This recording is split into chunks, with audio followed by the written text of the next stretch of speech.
Hey guys, welcome back to another episode of the Versatility Podcast. Welcome back. It is Friday night. Hope you guys enjoyed yesterday. It was Thanksgiving, of course, yesterday. Hope you guys spent time with your family, eating a lot of food yesterday, getting stuffed because my goodness, the food last night was pretty electric. It was amazing, and I was full as a motherfucker. Couldn't even I felt like I was gonna destroy the bathroom a little later, but thankfully that didn't happen. My stomach put it together. It was fighting. It was fighting demons, and I was full for a while, and I haven't had to, really destroy anything. But that's good. Y'all don't really need to know that. But anyways, hope you guys enjoyed your Thanksgiving. Of course, there was football games yesterday, and there's a couple things to talk about. There's a couple albums I got to review, this and that. Talk about the Thanksgiving games. Also talk about the Black Friday game today between the Dolphins and the Jets. So let's just get straight to it, guys. Let's get straight to it. To the Thursday football games. Now, yesterday's games, I'm not gonna lie, they were kind of mediocre. Not gonna lie. Let's just start off with the Packers Lions game because that was the first game to start Thanksgiving. And the Lions love to get stuffed on Thanksgiving, and I'm not talking about the food. They really like to get destroyed, or just lose in general on Thanksgiving. No matter if they're a good team, no matter if they're a bad team, nothing changes with the Lions playing on Thanksgiving. Always at home, always hosting. The Lions. I'm assuming the reason why they get prime, they always have to start off football on Thanksgiving with a Lion. Literally, I have not watched football, not a single, since I've started watching football 7 years ago. Have I not seen the Lions win a game on Thanksgiving? It's been going on for 8 straight seasons, 8 straight years. The Lions have lost on Thanksgiving. And we thought it was going to be different because the exception was they have a winning record. They're 8-2, not fucking 2-9 or whatever. They're not a terrible team by the time we get to Thanksgiving. They're actually a great team. They're one of the better teams in the NFL. Maybe not the best team, but I mean, Jesus, 8-2 entering this game, and we would have thought they would have put up a fight. And yes, they only lost by 7, but this game was an absolute blowout. It felt like pretty much in the first quarter, just off the rip of the game, a 53-yard pass to Christian Watson from Jordan Love starts off the game hot. And the Packers score on the opening drive. They score on both back-to-back consecutive opening drives, the opening and their second drive in the first quarter. My goodness, Jared Goff turns into fucking Daniel Jones, fumbling the football like it's nothing. And he fumbled it twice. There was a forced fumble, and he just forced fumble on its own. An interception, or not an interception. There was actually no interceptions, believe it or not. There was no interceptions. Excuse me, my bad. But a bunch of costly turnovers with the fumbles. Just a disastrous game for Jared Goff. I mean, 2 touchdowns, 332 yards. You look at it, and he didn't play terrible with those stats. He outperformed fucking Jordan Love with the passing yards, and at least the attempts were a little bit more clear. But the fumbles and the turnovers, my goodness, he's had 6 turnovers in the last 2 games. He had like 3 interceptions last week against the Bears, and they almost lost that game as well. The Lions, look, I'll get to the Packers in a second because I know I'm talking about I never even mentioned that the Packers even won the game yet until you all could see they won, right? But before I get to the Packers, Lions, y'all are not frauds. Or at least I'm not gonna sit here, talk about the game from yesterday, and immediately think you guys are a bunch of fucking frauds. Because this always happens, right? Y'all always lose on Thanksgiving. Am I expecting much more from y'all? Of course. Y'all 8-3, y'all still a great team. There's still high hopes for this team to make the playoffs for sure. Once we get to January, you're gonna have to prove to me what you're gonna do, because I don't have faith in you in the postseason. The Cowboys, are a bunch of fucking no-goes in the postseason. The Cowboys, because they just love to fucking they love to, and I'll talk about I'll talk about the Cowboys next. Don't worry about it, because that's the next game we're going to talk about. But the Lions, they got to, if they make the playoffs, or are they going to be one and done? Are they going to win a playoff game? Are they going to host a playoff game? Like, there's still things to think about there. But that's in January. We're still in the end of November. There's still a whole month of the regular season left to go. So we'll get to there, right? But I'm already thinking ahead with this team. Terrible loss. All those turnovers. Their O-line has been one of the best in the NFL, and they were devoured. They were dicked down. They were bent over, spanked. They were just getting throttled. They were not having a day. They were not having a day. The Packers defense was on fucking point, was on fire today. I mean, 20-6. They were able to score off those turnovers, whether it was touchdowns, whether it was field goals. Packers were able to get those turnovers and execute once they got the ball in their hands. And Jordan Love, last week he had a pretty good game. This week he also was cooking with fucking gas. And the Packers, they're 5-6. They're not at 500 yet, but it's not too late.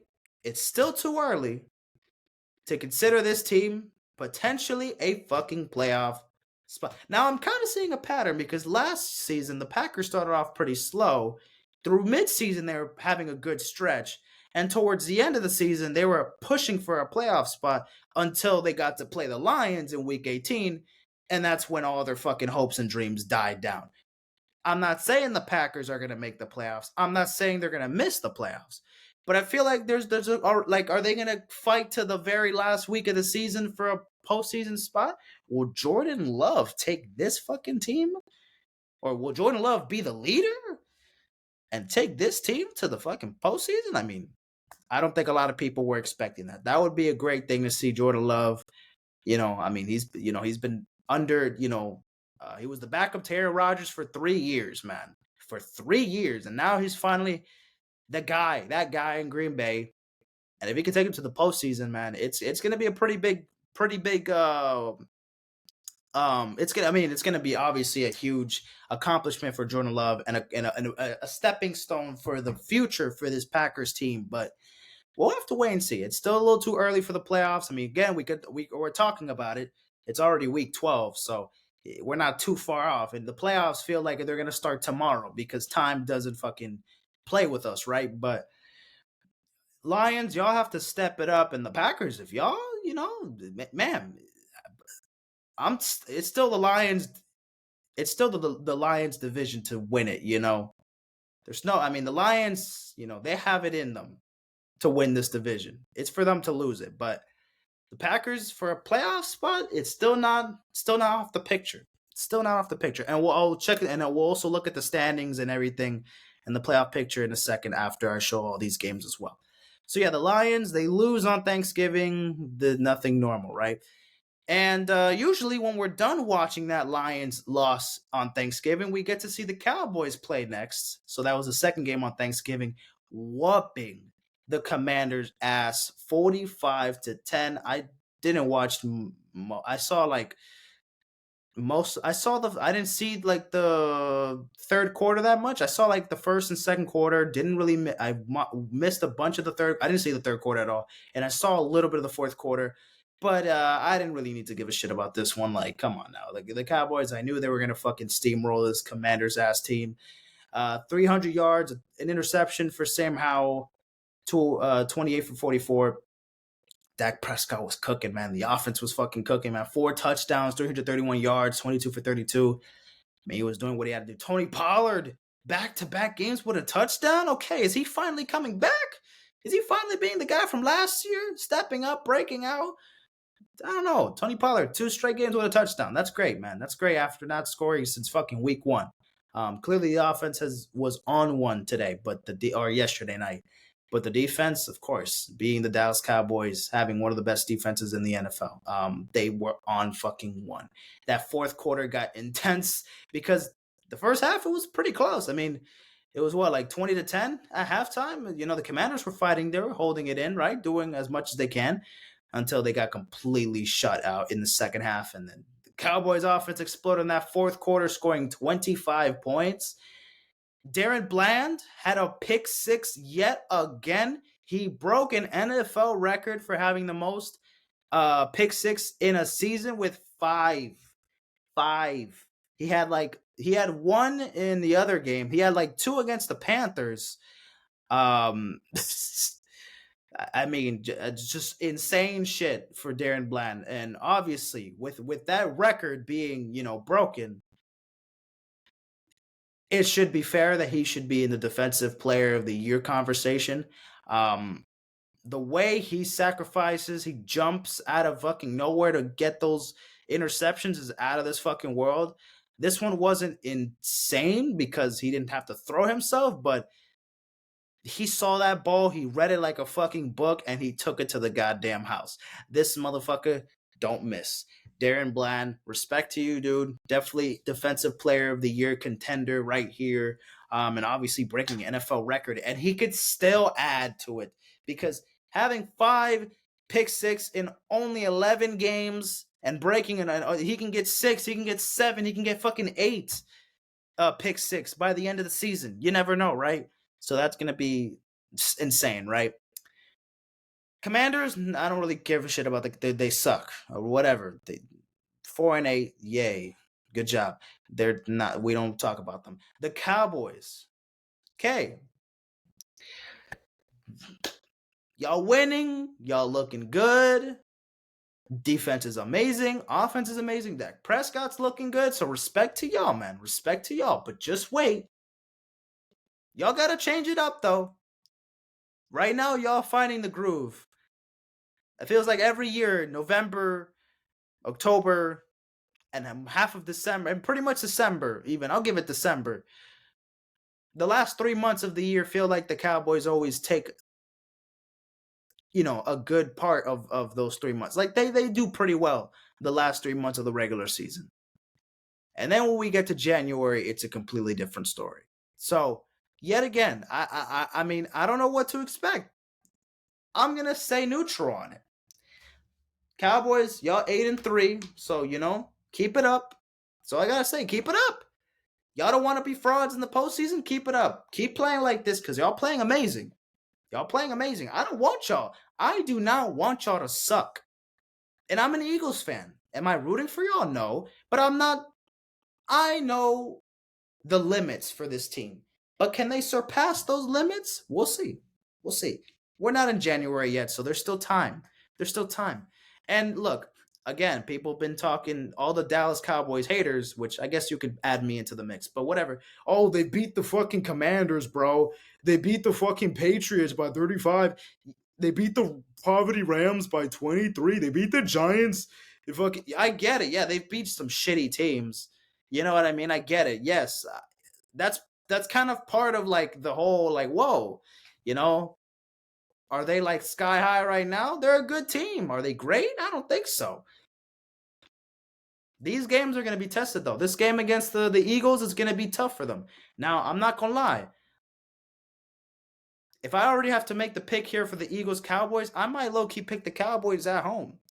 But obviously, I'm probably not going to do that because I'm going to be biased. So I'm going to stick with the Eagles probably. But that game against the Eagles is going to be tough. The Dolphins on Christmas Eve is going to be difficult.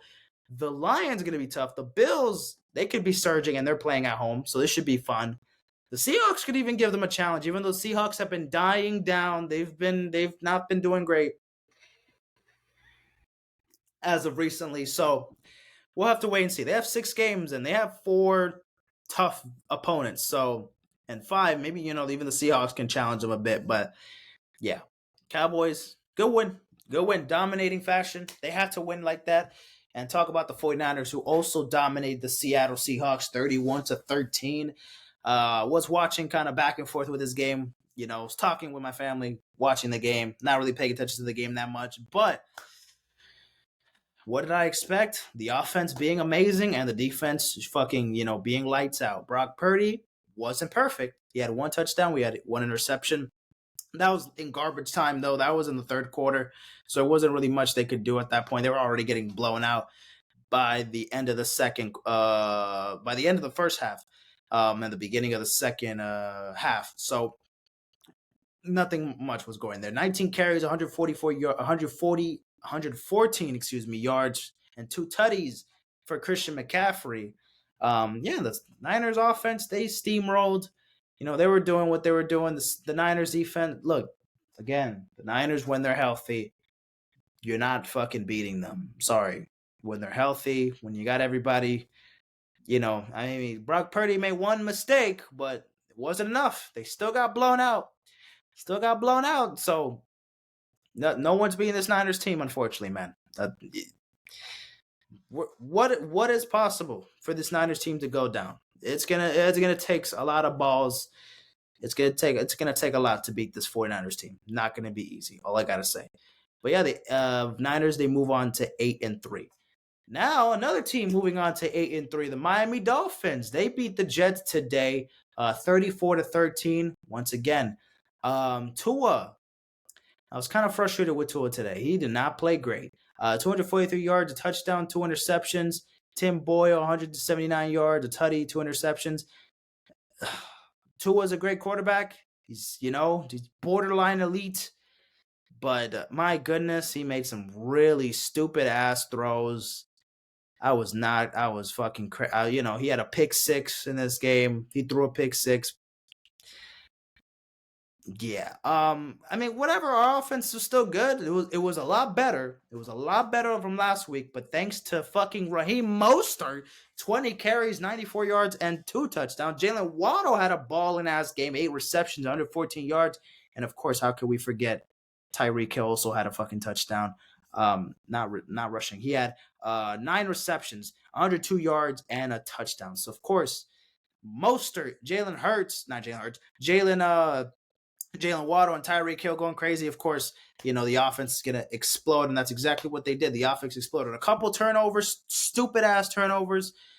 But we played against the Jets, and their offense is completely non-existent. Our defense balled out as well. Still kind of surprised we let them score 13, but again, 6 of those points was from the pick 6 that fucking Tua threw by accident, right? But oh my God, the Jets. Again, I knew before this game started that I'm not expecting much from them. The offense we know is not fucking good. Zach Wilson got benched for Tim Boyle. I'm not expecting Tim Boyle to fucking throw 4 passing touchdowns and 425 yards. I'm not expecting that, right? But I feel so fucking bad, man. I know if I'm on that, I know if I was on the Jets, I would be begging for Aaron Rodgers to come back, dude. Oh my goodness, man. Bro, and oh my goodness, and I have to talk about it. I have to talk about this play, but this last play of the second quarter, last play of the first half, before heading into halftime, Tim Boyle threw a Hail Mary attempt to try to score some points, by the time halftime arrives. And it was intercepted at the goal line from, I forgot who took it to the house. Wait, let me see who took it. Defense. I believe it was, who was the guy to the interception? I believe it was Javon Holland who took it to the house. Or I think it was either Javon Holland or Jerome Baker. We'll see. One of the defensive players, a 99-yard Hail Mary pick 6. So Tim Boyle from the 50 throws the ball all the way to his own end zone, gets intercepted from a Dolphins defender, takes it 99 yards the other way at a failed Hail Mary attempt.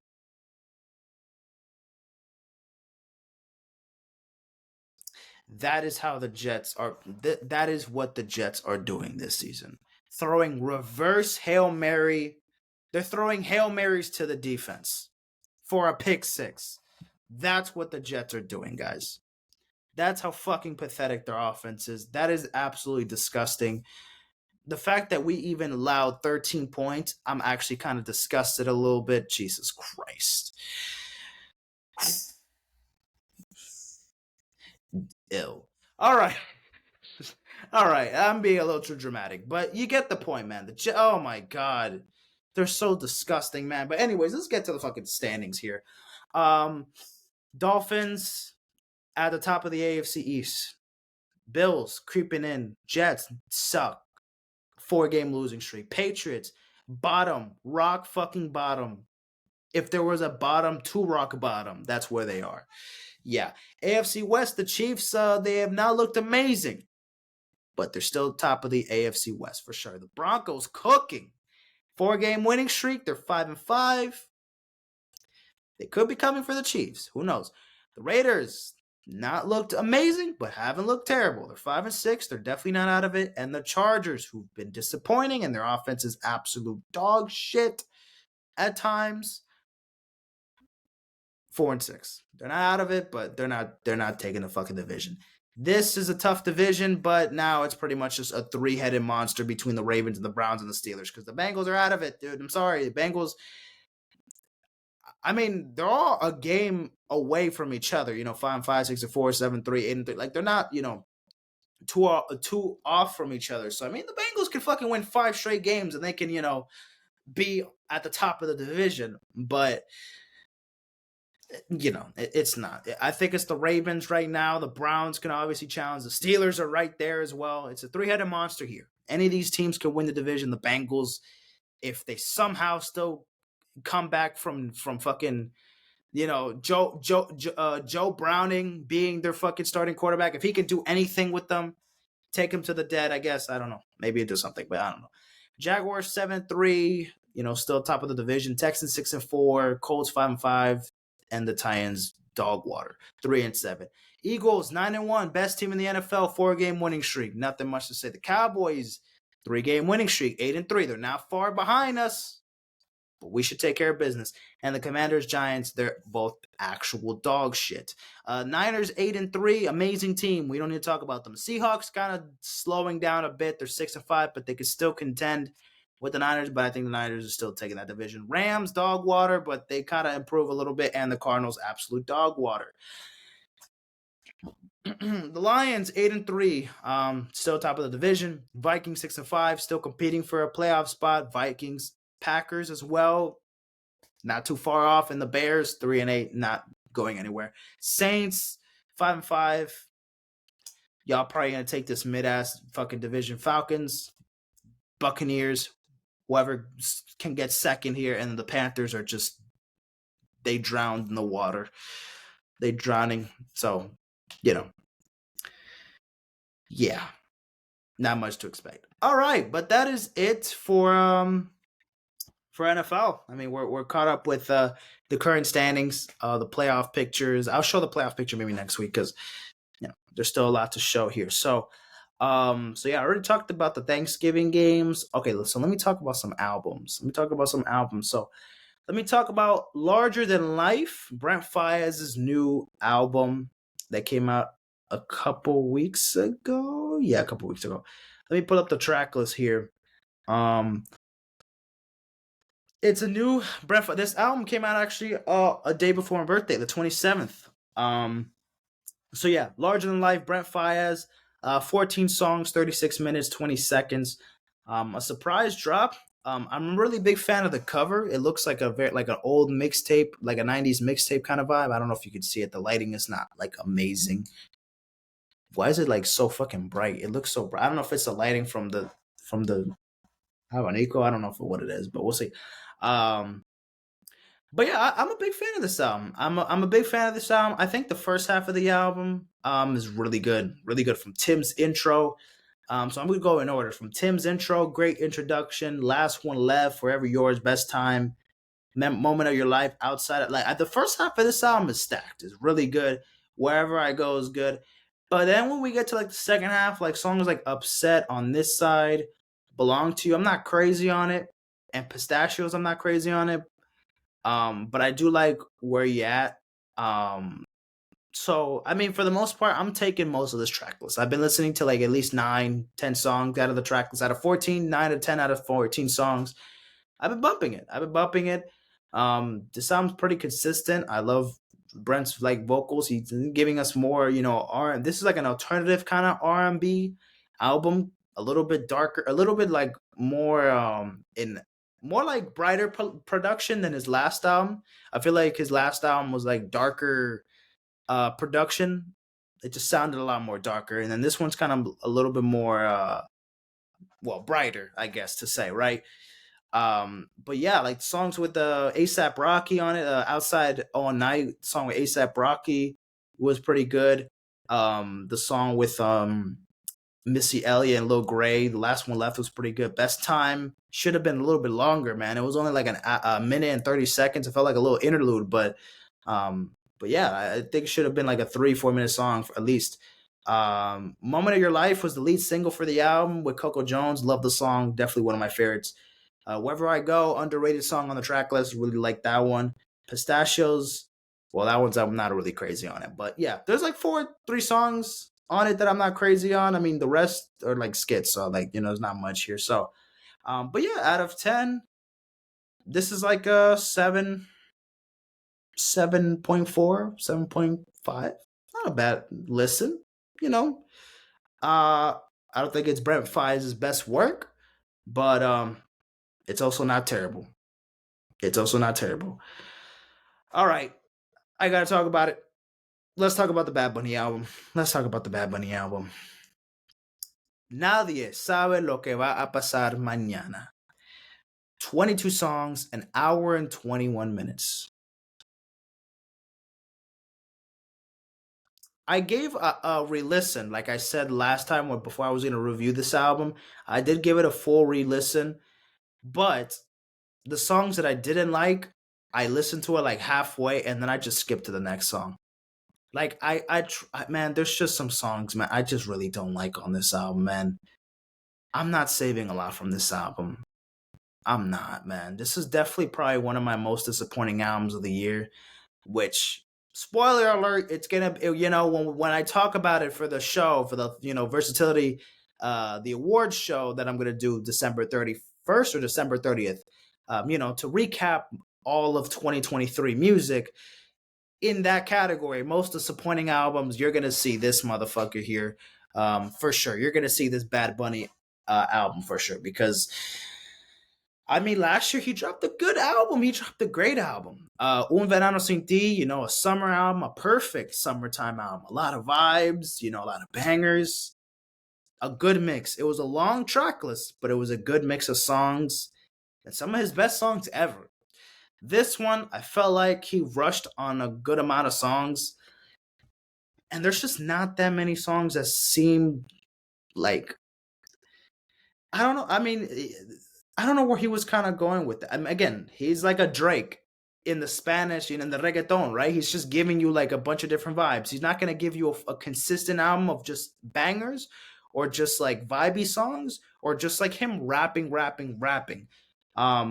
But let's go track by track, right? 22 songs. So it was a hefty listen, right?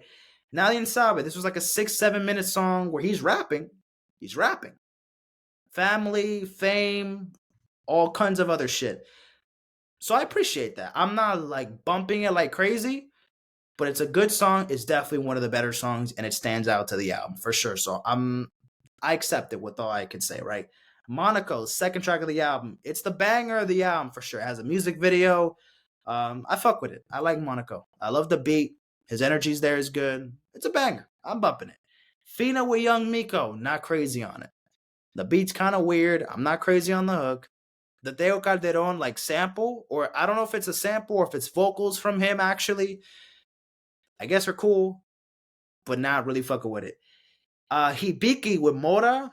That one's not that bad. It's a vibey song. It kind of reminds me of another song. Fuck, from fuck. I forgot what song it was. Tarut from the last album from Un Verano Sin Ti with J Cole. That one's with J Cole. It kind of gives me that kind of vibe. The same song, the Hibiki song, kind of gives me that same vibe. Just like a vibey song, just like a vibey summertime banger, right? Mr. October, I like the beat. The rapping's cool. His flows are cool. I like Mr. October. Cybertruck is a banger. I won't give it that. Vote 787. I'm not gonna lie, it is vibey, but it's not really good. It's like, for some reason I could give it a couple listens, but I'm not really like crazy on the song. I don't think I'll ever like recite the song itself. I'll just probably like maybe listen to it a little bit and then that's it. I don't really. I'm kind of indecisive with this one. I don't really. This is not a song that I go back to when I'm listening or when I'm trying to listen to the whole album, which is tough. I mean, it is tough, man. I've tried to. I've listened to the full album like 3 times, and then the last time I said I was gonna do a re-listen, I only pretty much just did some of the songs because I couldn't finish listening to all the other songs because there was just too much of it. Seda with Brian Mayers wasn't crazy on it. Gracias por nada, just okay. Teléfono nuevo, teléfono. I can't even speak Spanish. Teléfono nuevo. Okay, Baby Nueva, that was pretty good. I'm not gonna lie, it's a banger. Mercedes Carota was good. Los Pits, I like the beat. I like that the eerie sample behind it's cool. Vuelve Candy B was cool. Vaticano, all right. No Me Quiero Casar was okay. Where She Goes was a solid single. I think it was a lead single for this album. It was cool. Thunder and Lightning, shit's ass. I don't like this song at all. Perro Negro, I like this one with Fade. I'm gonna have to check out Fade's music. I did like this song. This is definitely one of my favorite ones on the album. Europa, well, it's just like a little like a I don't know. It's like it's an interlude. It's not even a fucking song. Chupe R, it's like this is like a Puerto Rico posse cut. You know, it's like 6 minutes long, or it's like a 6 minute song that's just like has like 5-6 artists. You know, it's a posse cut. It's a posse cut of like a bunch of Puerto Rican artists. Arcangel, De La Ghetto, Nigel Flow or Nego Flow, Niego Flow. I believe that's what you say. I'm sorry, my Spanish is all fucked. But this one's cool. I like some verses. Bad Bunny's verse was cool. One of my favorite ones on the song, but and crazy. And preview was good.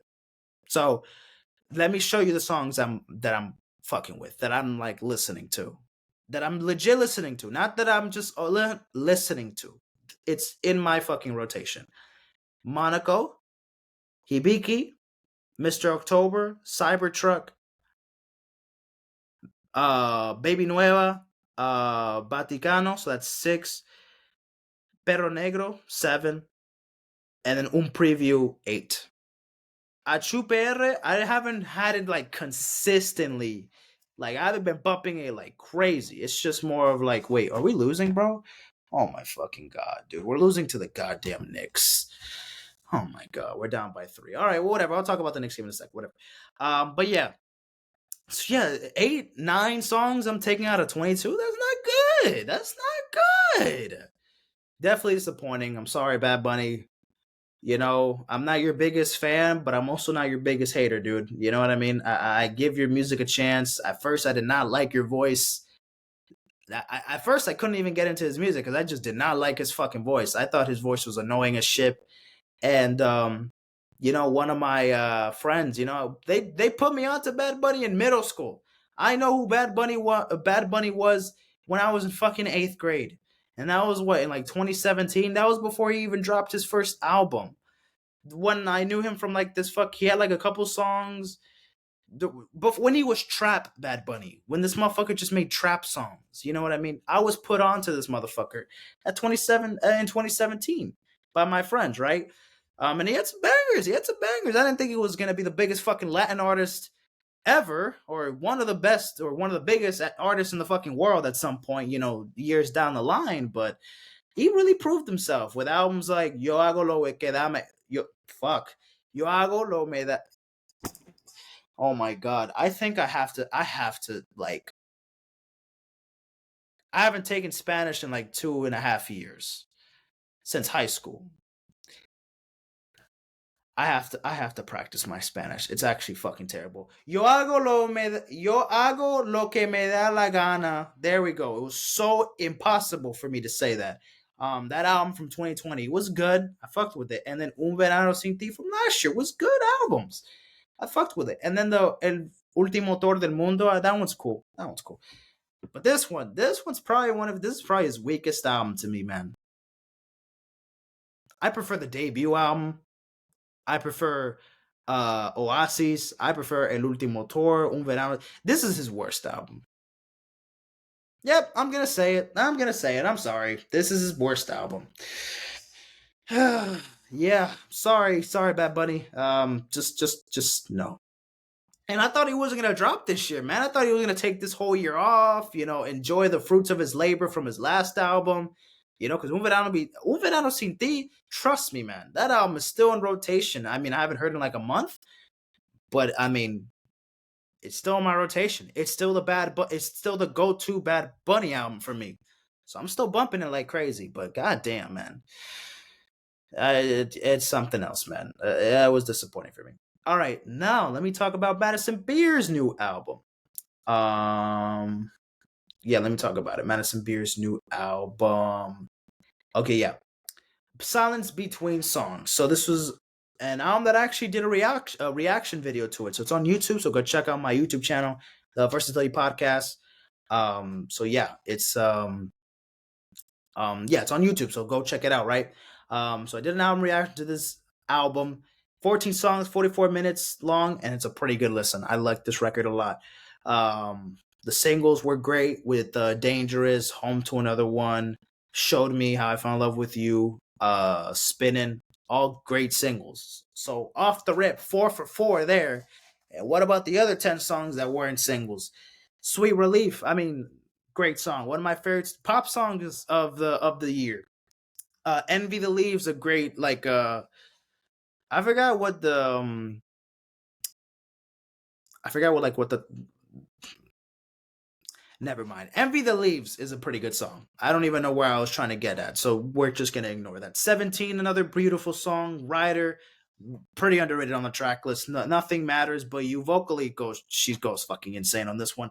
I Wonder, it's not the Kanye song, but my goodness, another song that sounds great. You know what I mean? With the I Wonder title, sounds pretty good. At Your Worst, another beautiful one. At Home to Another One was on my rotation all summer long. Great fucking, pop song. Banger, banger, banger, banger, banger, banger. Reckless, another great ballad. Same with Dangerous. The title track, Silence Between Songs, is great. There's no skips on this album, to be honest with you. Like, the only song that I'm not listening to it like a lot is probably King of Everything, the outro song. But it ain't a bad song. It's not a bad song at all. It's not a bad song at all. Like, I'm listening to it. It's not the ones like it's not Spinning. It's not Sweet Relief. It's not Home to Another One or Rider or At Your Worst. Like, those are my favorite. Those are like probably like my top 5 on the album. But good track list, man. Good consistent listen. I love the production on this. She sounds a lot more mature and like she's improved vocally from her last album, Life Support. This one, it's a good combination of like softer tone ballads, higher tone ballads, and also some bangers, some catchy pop songs, some playful shit in between. And obviously not too long. It's a 44-minute album, not too long, 14 songs, a good length. So yeah, Madison and she finally was nominated for a Grammy this year for Best Immersive Audio. I have no idea what the fuck immersive audio is, but my goodness, may I hope she wins that fucking Grammy because she definitely deserves it with this record. Life Support was a good album. I don't think it was Grammy worthy, but this one for sure is. So respect, all love for Madison Beer here. Madison Beer's new album, Sounds Between Songs. I was talking about it with one of my friends that I met online, and man, yeah, we both really loving this album. We both really loving this album. Out of 10, I'll give it like 8.5. 8.5. It's a good listen. It's definitely up there as one of my favorites. Definitely gonna be in that top 50 list. Definitely, definitely, definitely. I have no idea where, obviously, yet, but definitely a good listen. Highly recommended. You check it out for sure. Of course, go check it out. Next we'll talk about Becky G's new album. Now, I'm gonna be honest with you. I've only listened to the album once, all like okay. Esquinas. Or it's not Esquinas. Esquinas. It's corners. It's not my kind of music. You know what I mean? It's not. Okay, or maybe I'm not gonna sit here and say that because I actually only heard the album once, right? 13 songs, 41 minutes, 46. But like from first listen, nothing grabbed me from the. It's not a bad album. She doesn't sound bad, and there's not bad songs. It's just not like my cup of tea. So it was hard for me to like the only reason I'm even talking about this album is because I actually had it on my notes there for literally months because this album came out September 28th. This came out almost 2 months ago. And I heard the album when it came out, but there was a bunch of albums that were coming out that I was, having in rotation, and I just kind of forgot about this fucking album. Like I heard it once and that was it. And Becky G's not usually like one of those artists where I liked her last album. It's Esquinas, last year from 2022. I mean, that album, that came out the same day as Mr. Brown the Big Steppers. That album came out the same fucking day, I remember. And there was some bangers on that fucking album. That was like my warm up album to getting ready to listen to Kendrick's album, and it was pretty good. It was pretty fucking good. Um, a lot of my favorite, some of my favorite songs from last year were on that album, right? But this year she just kind of went to like that. It's not, what is it called, man? It's not like Tejano. It's not. Maybe it is that like the regional Mexican traditional music. That's what it kind of was. That's what it was. That's what it sounded.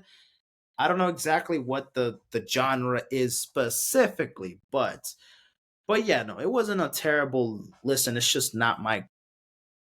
I don't know. I just got to maybe I just got to give it another chance, dude. Like, to be honest, I only listened to it once, and I just kind of like was put it to bed. So I'll have to give it another chance. But I have it's just stuck there because I have a bunch of albums that I'm reacting to and going back to and stuff. It's like, fuck. Now this one, do I just leave it on the side and just not give a shit about it, or should I listen to it again and give it another chance? I don't know. At that point, it's just kind of weird. Next, let's also talk about the new Meek Mill album. The new Meek Mill album that came out with Rick Ross, a collab album with Rick Ross. Too Good to Be True. What the fuck is this? What the hell is this? 17 songs, 59 minutes, 55 seconds, almost an hour long listen. Bro, like, there was just nothing here, man. Just a bunch of okay songs. You know what I mean? There wasn't really a song here that I'm like, whoa, like that I actually like a lot.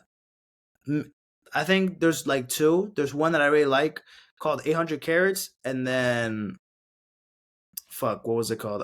And then Gold Medals, I believe, with Jeremiah. That's it. That's pretty much it. The production here is not terrible, but Meek Mill and Rick Ross are just kind of giving me some standard ass verses. Like, they're just giving me some verses, like fill up verses, quick little verses to get the job done to finish the song, but they're not really giving me anything crazy. Their energy is not like, I don't know. Meek Mill, when he's hungry, we know he's an absolute fucking demon when he's doing that shit. When he sounds passionate rapping a song, you fucking feel it. You know what I mean? That's why he has so many bangers, and that's why he has so many good. He has a good amount of albums and mixtapes that are just underrated or just should be even more recognized because it's something special for sure. When he's putting passion and fucking hunger and shit, like, and I'm talking about, like, not his old music specifically, but like, well, I mean, it kind of is turning into his older music because I would say Meek Mill's last good album was Championships. And that was in fucking 2018. At this point, that's history. Like, he's dropped like 2 or 3 albums since Championships. He's dropped, this one, and then he dropped Expensive Pain 2 years ago. What the fuck was that album? Expensive Pain was absolute doo-doo dog shit. I'm sorry, I'm not crazy on the fucking cover. The cover is actually terrible, and the song is there's nothing. Sharing locations. Thank you. Next, and that's it. There's nothing else I would take from it. And or actually, no, the song with Uzi too. Blue Notes, I think Blue Notes 2 or 3. That one's good too. But other than that, what the fuck? Everything else could penis. But Championships, that was his last hard hitting album. That was it. That was before fucking Roddy Ricch blew up. That was the first time I ever heard of Roddy Ricch. Was on the fucking song. Fuck, what was the song called? Let me look it up. What was it called? Splash Warning with fucking Future and Young Thug. That was the first time I ever heard of Roddy Ricch from Championships in 2018. I'm like, what the fuck? Holy shit, man. But yeah, that album was, oh man. I mean, I have it on the fucking wall somewhere. I don't know if you could see it. I think it's like somewhere around this area. I don't know if you can see it. Whatever. But yeah, Championships was a good album. I fuck with that one, but we're not in 2018. We're talking about the new album, Too Good to Be True. Forgettable, man. I don't know if I don't know if the fans are really gonna be crazy on this one. I don't know if really people are gonna like that one. It's just It's just It's just That's all I gotta say. That's all I gotta say. I'm sorry. I'm sorry. I'm sorry. It's just not my thing. It could be a lot better. It's just a little disappointing to me, man. It's pretty disappointing to me, man. Fuck. All right. But next album I could talk about. There's still a couple albums that I gotta re-listen for sure. So, let me talk about the Kid Laroi's new album. The first time surprised me. I did like the Kid Laroi's last album. The Fuck Love, well, the original Fuck Love, because he added a bunch of like songs and stuff. Like the original, like the first Fuck Love, one or two like tracklist, because he just kept adding a bunch of goddamn songs on that tracklist. It was like kind of hard to catch up. But like the original tracklist, I really did like that. Um, then the deluxe parts, I wasn't crazy on, but I did like Fuck Three for the most part. There's a lot of fucking songs on there, but for the most part, it was consistent. They just kept adding to that album. There was like three fucking different versions, and they just put it as Fuck Love 3 plus whatever that is now. But the first time, his new album, 20 songs, 51 minutes long, 42 seconds, 20 songs in 50 minutes, and for the most part, he this was a good listen. This was a good listen. I fucked with this album. Sorry is a banger. Bleed was great. I Thought I Needed You was absolutely amazing. Where Do You Sleep was good. Too Much was a catchy, like fun pop song, kinda, with Jungkook and Central C, a fun song. Tear Me Apart was good. Strangers Since a Little was there. Nights Like This is a very vibey, atmospheric song. What's the Move is so hard. The beat is just fucking ear busting. Just Future dominating that fucking song. Laroi putting everything in it is just fucking killing that song. The Stranger 2 interlude, whatever. Call Me Instead with Youngboy was surprisingly good. I'm not gonna lie. Deserve You was great. What Went Wrong was good. The Line with David or D Ford or David, right? Was good. This album is good. I think like the last, but like the second to last, like the third, fourth, like Love Again. Never mind. Was Love Again? Love Again. That one. Never mind. That one's fucking amazing. I forgot about that song for a second. That one's good. You was good. What Just Happened? I forgot about that one actually. I forgot about What Just Happened. Where Do Your Spirit Go? That one's good. You Never Forget Your First Time. It's like another intro song, introspective life song. And then Kids Are Growing Up, the outro song, just talking about like, hey, like, I remember like, growing up, fucking I had to eat cereal off of a fucking spoon. That was a dumb analogy that I was trying to make. Never mind. But yeah, this album was good. This album was good. He's improved vocally. A good blend of pop, a good blend of rap, a good blend of like other genres a little bit. You know what I mean? So like I fuck with it. It's definitely like a playlist kind of feel, but it's focused. It's focused. The first time it's like an album talking about like childhood and also talking about like the stages of growing up and like, the life he lives in now and what he used to go through before. Different shit like that, right? So it's a pretty consistent track list. Also talking about breakups and shit because he was with this fucking fine ass woman who I think like cheated on him or something. Buddy, trust me, you're fucking Kid Laroi. You know what I mean? You're gonna find another bad bitch. Don't trust me, dude. Trust me. And it may not be Addison Rae, or maybe it could be Addison Rae. I know you was simping over her in the pandemic, and he even made a whole fucking song about her. Can't forget that. But um, That was so random too. But yeah, bro, you go find somebody else, buddy. Don't even fucking worry about it. But yeah, this song was good, man. I fucked with this track list a lot. 20 songs. I was like, whoa, 20 songs. That's a lot, buddy. But he did his thing. He did his thing. Um, is he going on? I heard he's going on tour, but actually, let me quickly check. If he's coming here, you know what? I wouldn't mind seeing Kid Laroi if he does have a show here in Miami. Let me see. I mean, because I know he announced a tour, but I don't think. Oh wait, there's no dates left, or there's no dates available yet. Oh, that's weird. What the fuck? Okay. Okay, never mind then. Well, I heard he was going on tour. Maybe the sales or like the tickets haven't been, sold yet. But yeah, no, I like this album. I definitely was a fan of this album for sure. I fucked with it. I fucked with it a lot. Yeah, first time, 8 out of 10. I'll probably give it like a 8.4, 8.5. Again, another 8.5, just like the Madison Beer album. Um, it's a pretty good album. I fuck with it. I fuck with that one. Actually, no, maybe not 8.5. I slightly like the Madison Beer a little bit more. 8.2, 8.3. Fuck it. Whatever. I'm decimal points, guys. Decimal points. That's where I'm really like being that fucking nitpicking or whatever. But yeah, I did like the first time the Kid Laroi's new album. I'm gonna re-listen to the Georgia Smith album, Falling or Flying.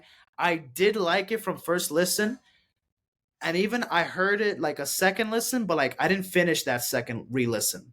So like the re-listen, I didn't finish the whole album. I just heard like the songs that I really liked from first listen. So I'm gonna give it a couple more re-listens and then I'll review the album because I don't remember the whole track list. I just remember the singles. The singles were good. Um, but I want to talk about the whole album when I know the whole album. So I'll talk about that album, later on, maybe in the next episode, maybe on Sunday's episode. That will be another album that I review. So yeah, Falling or Flying. But from first listen, it was a pretty good listen.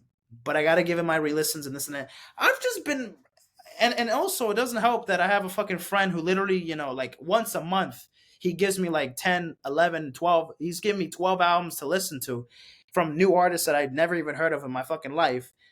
And gives me, like, hey, you gotta check out these 12 albums. And then I gotta add, the songs or the albums that I'm re-listening to. And then sometimes I take a break and I'm like, okay, but I want to listen to fucking 2019 hip hop. Nah, I want to listen to some fucking 90s rap. Let me listen to some 2000s pop music, buddy. I always got to change it up because like me doing all these re-listens and this and that and not re-listening to like older music and stuff, it kind of like it's like a lot of new shit and I have to like just fucking, try to memorize all this shit. It's like a lot. It is a lot. I do listen to a lot of fucking music. What am I gonna do after I'm done with this podcast? I'm gonna fucking listen to music. That's my thing, dude. So yeah, I don't know what to listen to though. I don't know if I'm gonna listen to Travis. Maybe I should. Maybe I should listen to more Travis Scott. I'm gonna see him on Monday. Maybe I should listen to some more of his music. But I'm gonna switch it up. After I listen to some T. Scott, I'm gonna listen to some other shit after. So we'll have to wait and see, right? Maybe I can do a couple more albums here. What other albums I could talk about? Um, okay, the Andre 3000 album came out. It's not. It by the way, it's not a rap album, guys. I know Andre 3000, not a rap album. Yes, it's a flute instrumental album. That's what it is. Like it's 8 songs, an hour and 27 minutes long, with only 8 songs. But it's just a bunch of songs that are like fucking 10 plus minutes long that is just instrumentals. It's just mute. It's just flutes and this and that. I haven't listened to it yet. Probably I will listen to it this weekend, maybe tomorrow. Listening to a instrumental album for an hour and 30 minutes seems like a lot for me because those hour and a half I can listen to any other music, but I'm literally just listening to fucking sounds. So it's gonna be tough for me to like really listen to this whole album all the way through. But if I listen to the half of every song, then I'll kind of tell you what I think about the album. If there's much to talk about it, because like there's no vocals, there's no He's not rapping. There's no guest vocals. It's just flutes. It's just instrumentals. At this point, when I listen to it, I might just fucking freestyle the whole thing, make my own shit up. I could see people fucking sampling this shit in the future. You know what I mean? So I'll talk about that Andre 3000 album, but I haven't heard it yet. But it's not much to review because it's just gonna be, what am I gonna talk about? It sounds like fucking Zelda music or something. Like, I don't know, Minecraft music. I don't know what to expect. Lil Wayne's new album. I still got to listen to Welcome to College Grove. I still haven't heard it yet. I still got to listen to that one. I already talked about Scary Hours 3 EP. Amazing, amazing, amazing, fucking amazing. I listened to Danny Brown's Caranta album, but I'm gonna give it a re-listen. I've only hit her one. I only heard it once, so I'm gonna give it a re-listen. Maybe tonight, maybe tomorrow. Um, So yeah, I'll talk about it maybe on the next episode.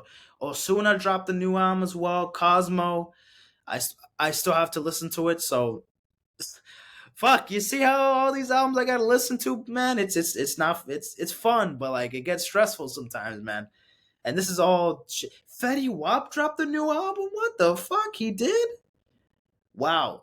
In breaking news, guys, Fetty Wap dropped an album yesterday or last night because it's Friday, so obviously new music came out last night, and yeah, Sweet Yams. He actually put the song on the track list. Oh wow. So yeah, King Zoo, 17 songs, 44 minutes. Yeah, I'll check it out. Fuck it, I'll check it out. Coi Leray is the only feature on the album. Huh. Interesting. Okay, I'll give that fucking Fetty Wap album a listen. Whatever. I was listening to Jay Z. Oh yeah, what was I typing in Jay Z for? Oh yeah, because I wanted to re-listen to I think Reasonable Doubt. So yeah, shit. I have to re-listen to Reasonable Doubt. That's gonna be on my own fucking time. What are the albums? Oh, Alone at Prom, the deluxe. The deluxe came out. I still have to listen to that one. Or no. I have to re-listen to it because the first listen, I really liked it. I actually liked the listen. But I have to re-listen to it. I don't remember every song. There's some songs that might grow off me, that might grow on me. I don't know. But there's some songs here that I really like from first listen. But I'll talk about it on another one because I still gotta study this album a little bit more. I don't know much about it. I can give you the original because the original Alone at Prom was great. I loved it. It's on the fucking wall right there. I think it's that one that I'm pointing at right there. Right, I think it's that one right there. Great album. The deluxe added a little bit too more to it, so I fuck with it. Trippy Red dropped the version volume 2 of the same Michael EP that he dropped like 2 weeks ago. So he dropped like a 7-song EP and then added 10 more songs, and now it's a 17-track album. So yes, 10 new songs from Trippy Red. So yeah, the songs he dropped before was what? Pray for Us, Van Cleef Island, 1716 Osage, Okay Cool, 7 a.m. in Ohio, and then Yo Pierce Slime, and then Saint Michael Myers. Yeah. So when I listen to the rest of the album, I'll talk about the volume 2 track list. But yeah, 10 new Trippy Red songs. I gotta listen to it as well. Um the Sampha album. Oh yeah, let me talk about the Sampha album, Lahai. Lahai is a pretty good listen. I love the production, samples, vocals, going crazy. Dancing Circles, amazing song. Satellite Business was good. Timepiece was great. Evidence was nice. Wave Therapy was nice. I like the production a lot of here. I only give it 2 listens, so maybe I'll have to do another re-listen to the album, but it's not a bad listen. I'll give it like an 8.2, 8.3 as well. It's a good listen. I recommend it. Sampha hasn't dropped in years. He's one of the most underrated like vocalists, like just rap wise. I still have to check out his debut album, Process. I haven't heard that one yet. So, but yeah, that one I fuck with it. I fucked with.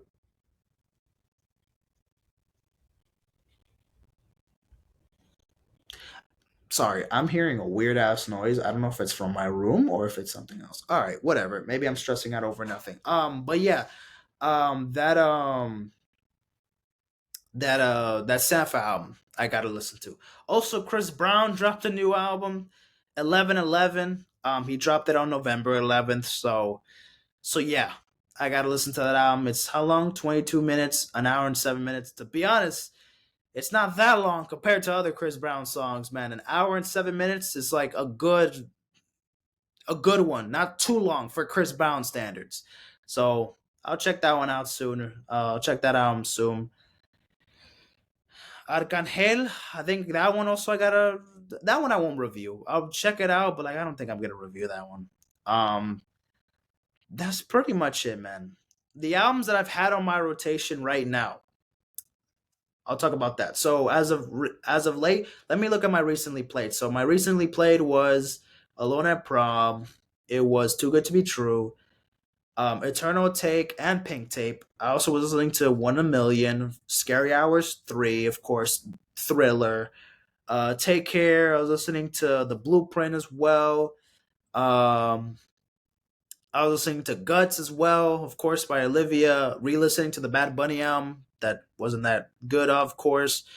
Oh yeah, I gotta talk about 1989, the Taylor's version. I still haven't heard it. I still haven't heard it. I mean, of course, I heard 1989, but I haven't heard the newer songs, the from the Volt tracks. So I haven't heard like the songs like "Slut" or "Now That We Don't Talk" and shit like that. I'll re-listen to it, but yeah, it's fuck. There's so many albums. God damn, man, it's a lot. Also, of course, "A Larger Than Life." "Set It Off" was a great album. Heaven Knows. Oh my god, that Pink Panthers album. Yo, that shit's like coke. That shit's not coke, like crack, like fucking heroin. Oh my god, that fucking music is so good. It's so addicting. It's coke. It's coke. It's audible coke. That's what it is. Her music is audible coke.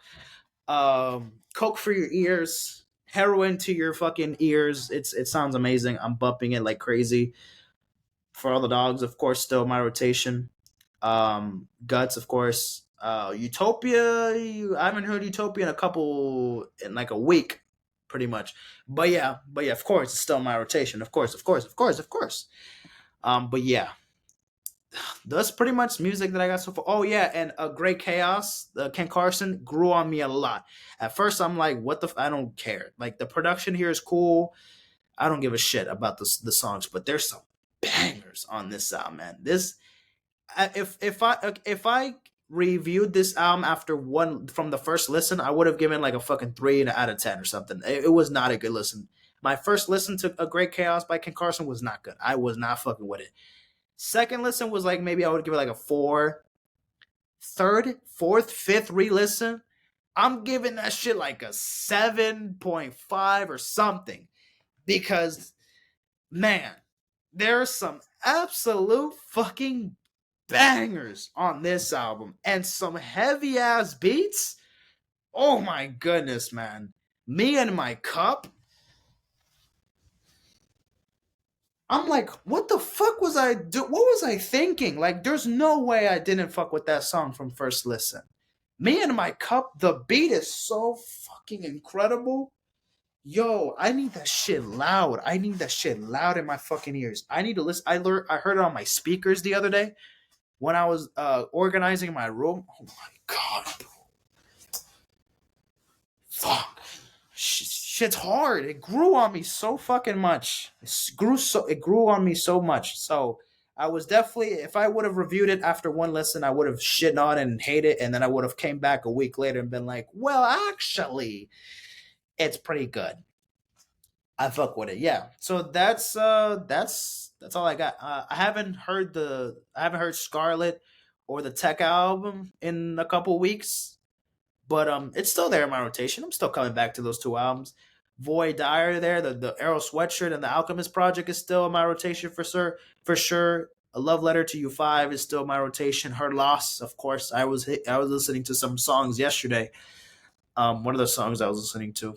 Oh yeah, 808s and Heartbreak. So yeah, 2 days ago, actually, on Wednesday, it was the 13th year anniversary of My Beautiful Dark Twisted Fantasy. So I heard My Beautiful Dark Twisted Fantasy on Wednesday, and then today is the 15-year anniversary of 808s and Heartbreak. Where's 808s and Heartbreak? Is it? It's over here.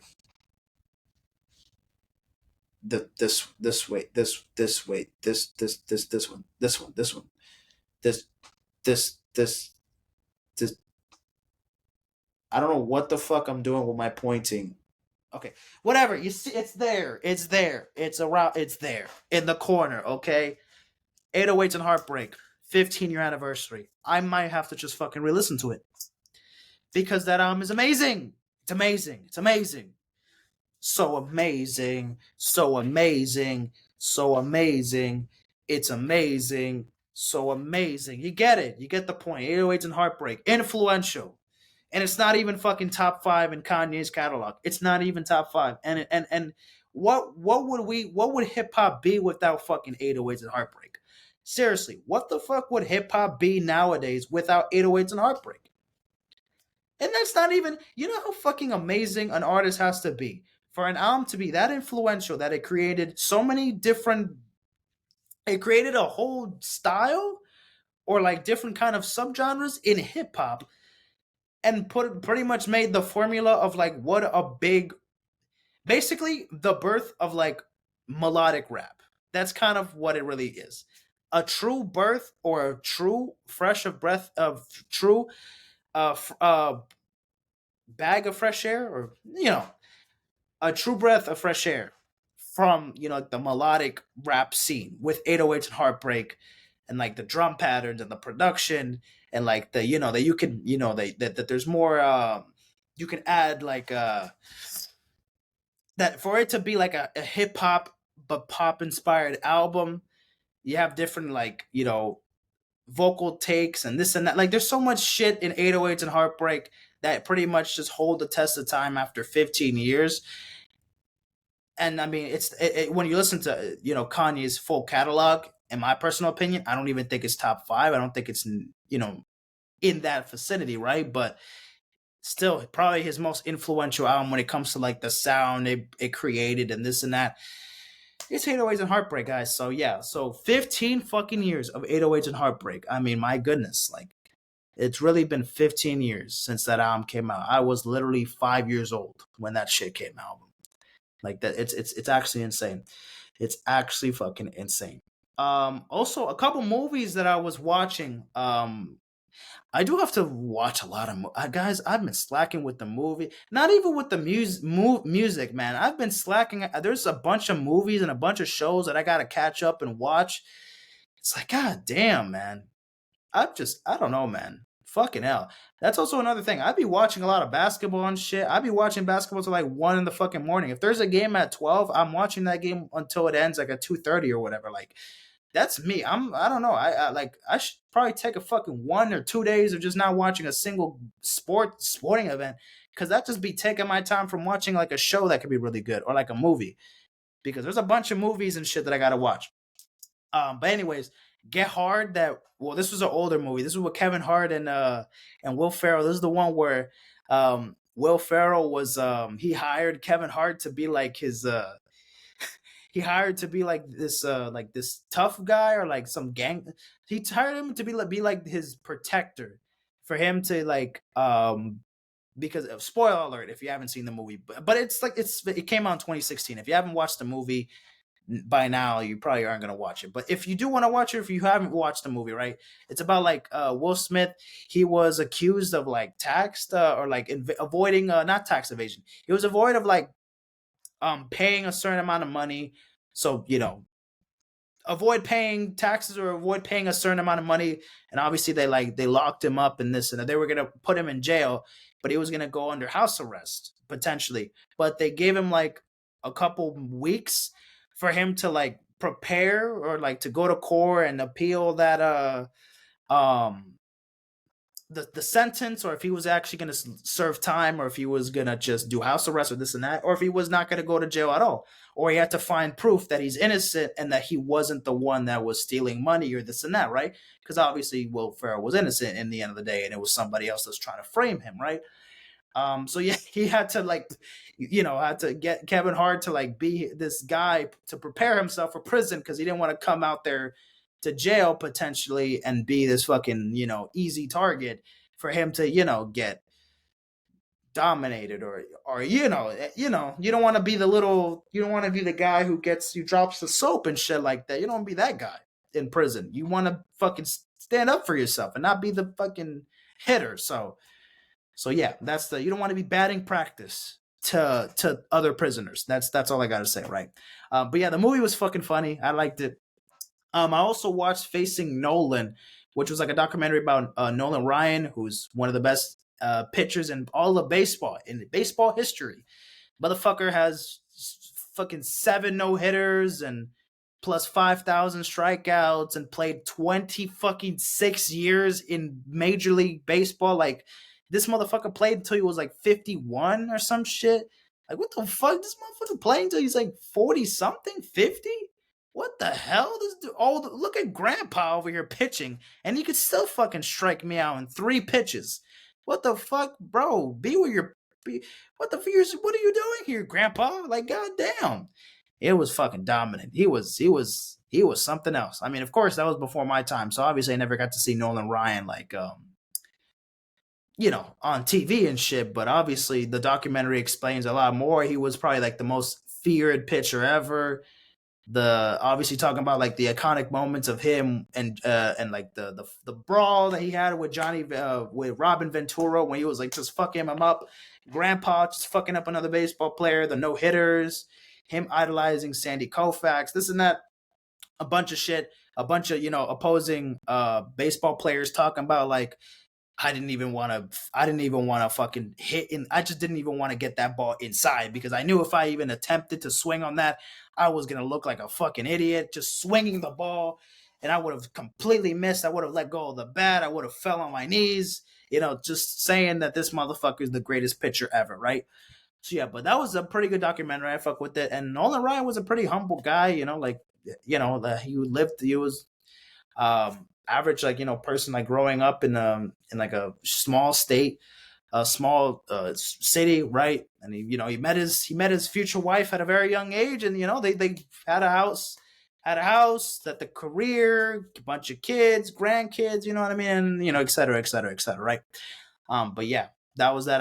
I like that movie a lot. And then the No Hard Feelings. This is the new Jennifer Lawrence movie that came out during the summer, but they added it on Netflix like a month ago, and I watched it like right before I was gonna go to work one day.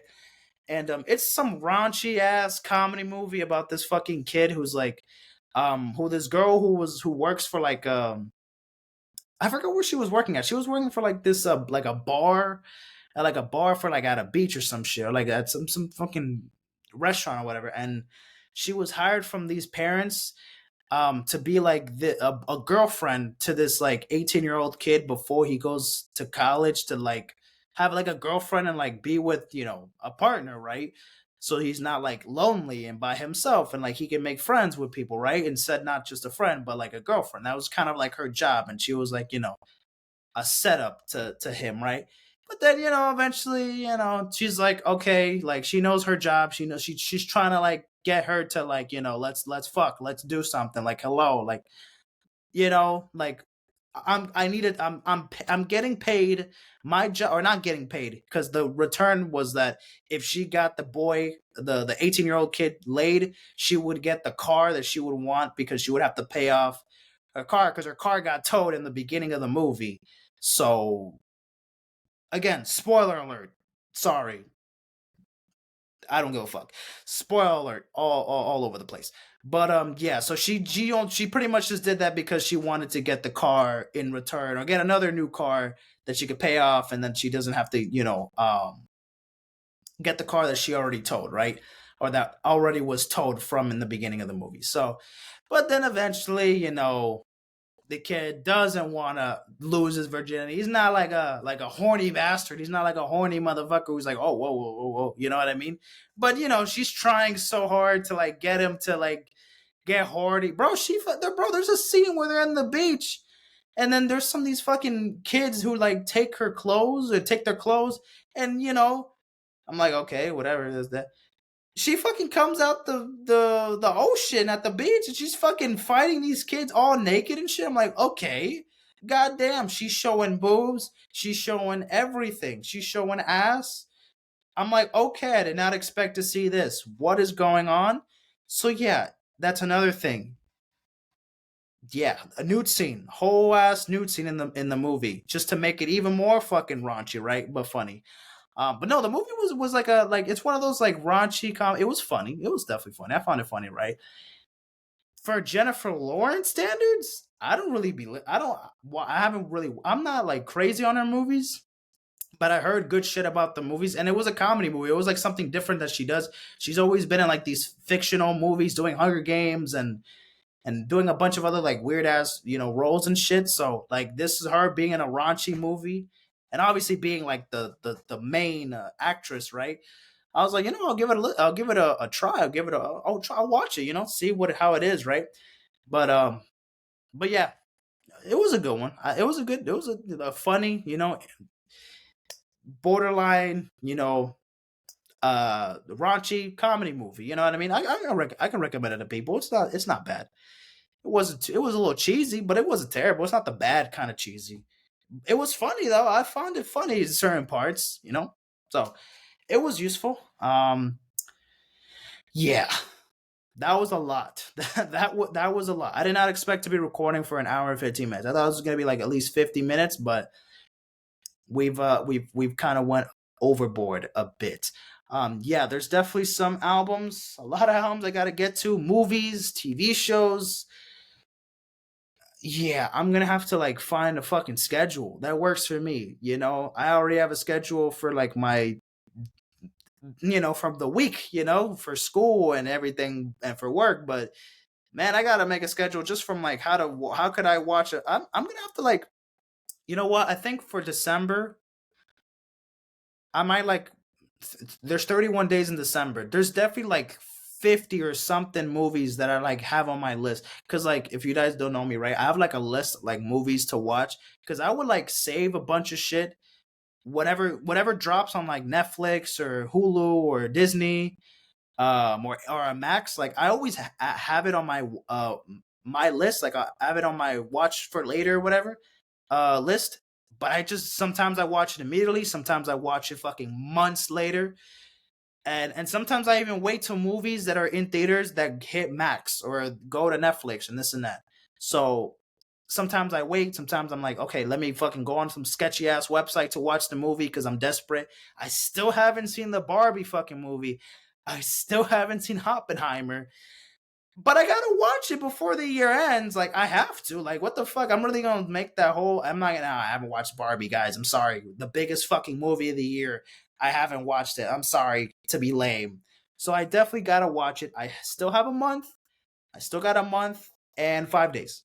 Because by December 31st, no, everything's is for next December 31st is your last day to enjoy 2023, but you're already thinking of 2024. So yeah, there's a bunch of shit I gotta get watch and this and that. So yeah, that is that. I'll see you guys. I'll see you guys on Sunday night or Sunday. No, I'll see you guys Sunday. I'll see you guys Sunday. Maybe I'll do an earlier episode on Sunday.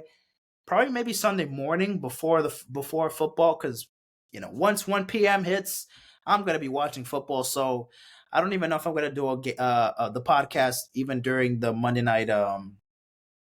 Sunday night football game. I'll probably do it like Sunday morning or this and that. So yeah, that is it for today's episode. Hope you guys enjoyed. See you guys again Sunday for another episode, then Tuesday, and then of course another episode on Thursday to finish off the month. December's cooking up, is getting near us. More content on the way, more YouTube videos coming on the way.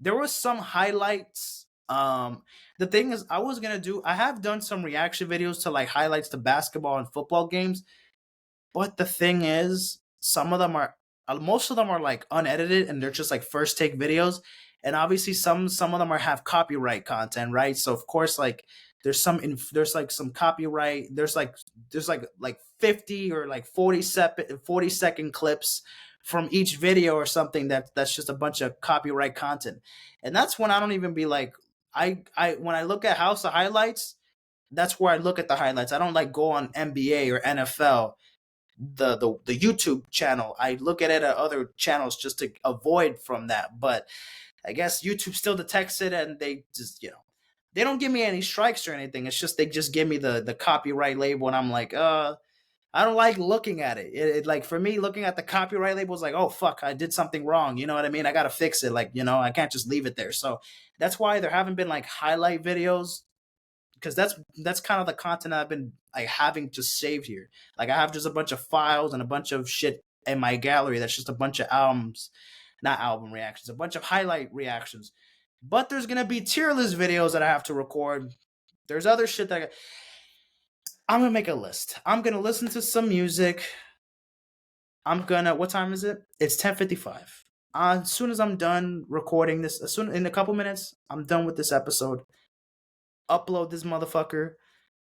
Listen to some music. You know what I mean? And then write down, update like what I gotta watch before the end of the year, the movies, albums, shows.